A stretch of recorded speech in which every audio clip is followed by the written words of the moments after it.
The Acts of the Buddha, Asvaghosa's Buddhacarita, Chapter 14. The Decision to Preach the Dharma. He had fully achieved no I or mine. As when fuel is used up, a fire dies out. He had performed what was to be performed. He had attained true enlightenment. He had fully probed the ultimate truth and entered the house of the great seers. Darkness receded and brightness was born. Motion stopped and all was still and silent. He had reached the inexhaustible truth. All knowledge shone out clearly and brightly. The great seer's virtues were pure and rich. For him the earth shook and quaked everywhere.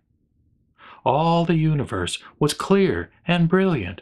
Gods, dragons, and spirits gathered in clouds, playing divine music in open space, thereby offering worship to the Doctrine. A gentle breeze arose, fresh and cooling. A fragrant rain fell from a cloudless sky. Exquisite flowers bloomed out of season. Sweet fruits ripened contrary to their times.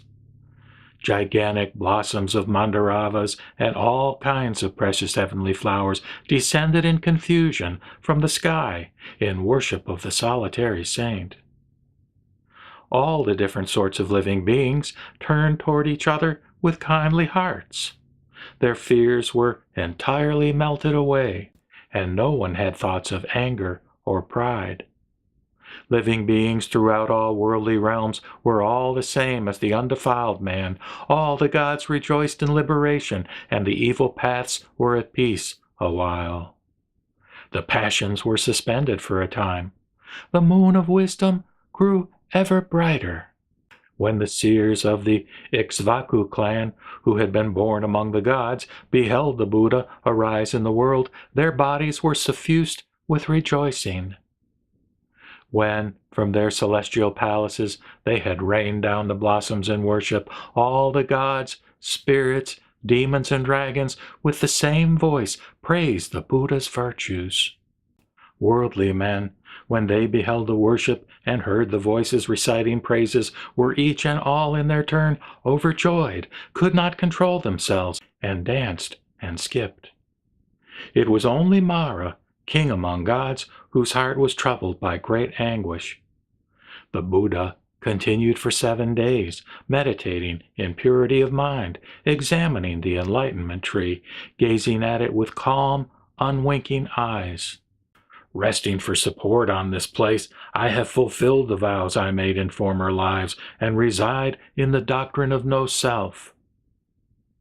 Regarding beings with the Buddha eye, he felt great compassion swell in his heart. He wished to make them attain purity. In wrong views of greed, hate, and ignorance, they drifted about, and their hearts were drowned. Liberation was most profound and fine, but then through what means could he proclaim it? He rejected methods of exertion, intending to remain still in silence. Then he recalled his original vows, and again desired to preach the doctrine. He looked at living beings and wondered, who will alleviate their afflictions? The god Brahma, understanding his thoughts, feeling he should ask him to preach the law, everywhere released his Brahma splendor in order to save suffering beings. He came and saw the solitary saint's traits of the doctrine-preaching great person, his wonderful intent all apparent, dwelling in knowledge of reality, free from the troubles of impediments, without any vain or deceitful thoughts. Respectfully, rejoicing in his heart, he joined his palms and implored him, saying, "What fortune, what happiness for people to encounter the great world-honored one! Among all kinds of living beings, with minds fouled by dust and confused by muck, there are some who suffer from grave passions, and some whose passions are light and feeble. The world-honored one has already crossed birth and death's vast ocean of suffering. Please now rescue and ferry across those many living beings who sink and drown. Even as a righteous worldly person, when he makes a profit, shares his goods around, the world-honored one has the profit of truth and ought to deliver beings. Many common men seek their own profit. Few seek to profit both others and self. I pray you to shed kindness and pity and do the hardest of the world's hard things. Thus, having exhorted and implored him, he took leave back to the Brahma heaven. The Buddha, thinking of Brahma's request, was pleased and admired his sincerity. His heart of great compassion was nourished, and his desire to preach the law increased. He deliberated. Who is worthy to hear the doctrine first? Nobody but Arada Kalama and also Udraka Ramaputra is worthy to receive the true doctrine. However, now they are already dead. Next in order are the 5 mendicants who should hear the first preaching of the law.